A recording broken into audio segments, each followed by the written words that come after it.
Hello, this is again. Now we are going to do exam practice in listening part 4. You will hear 5 short extracts in which people are talking about cooking. While you listen, you must complete both tasks. Distance, please. So if you think for question 1 and 5, choose uh, from the list from here, AH, the person who is speaking. So if you think speaker 1 is a nurse, you are just going to write speaker 1 nurse, a student, or whatever you think the answer is. In here, for questions 6 to 10, choose from the list AH what other speaker is expressing. So if you think the speaker 1 is a desire to learn to cook, so you are just going to write here E. Okay, are you ready? Okay. Good luck, dear students. Continue. Recording 18. Exam practice. Listening, part 4. You will hear 5 short extracts in which people are talking about cooking. Look at task 1. For questions 1 to 5, choose from the list A to H the person who is speaking. Now look at task 2. For questions 6 to 10, choose from the list A to H what each speaker is expressing. While you listen, you must complete both tasks. Speaker 1. By the time I get home after a hard day at work, and with the prospect of a long evening of preparation and marking ahead of me, the last thing I want to do is spend a lot of time in the kitchen. I live on my own, so dinner isn't a time to talk and relax, unless I've got friends round, which usually happens just at the weekend. I just tend to grab a sandwich or microwave a ready meal and eat it while I'm watching the news on TV or working.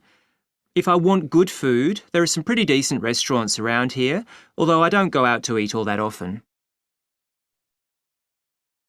Speaker 2. Even when I'm travelling abroad, I'd rather go somewhere that serves the kind of food I'm used to having at home. Steak and chips, maybe a burger or a pizza and things like that. Sometimes this gets to be a bit of a problem if I'm transporting stuff to somewhere off the beaten track and there's only places that serve local food. If I don't know the place I'm going to, somewhere I haven't been to before, I'll generally take a lot of food from home to keep me going for a few days, and then I eat in a cab rather than eat out. I prefer it that way.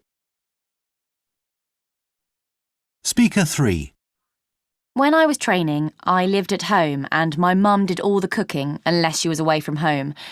She really enjoys it, so she didn't mind.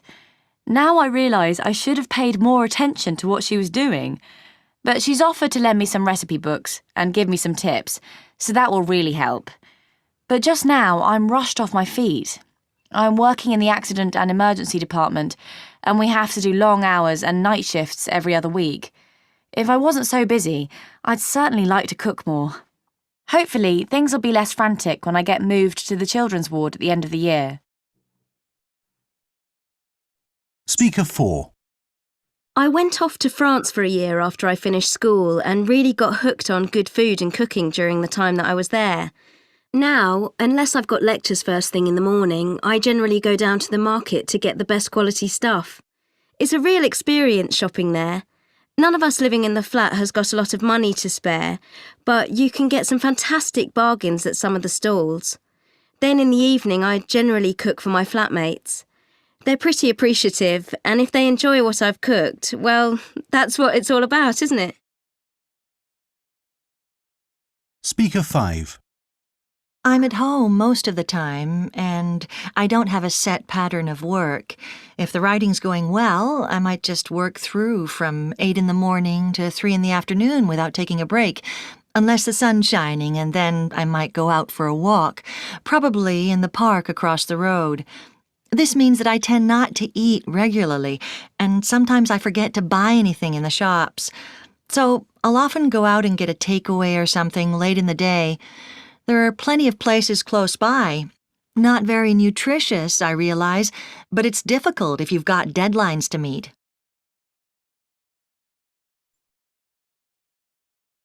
Now listen to part 4 again.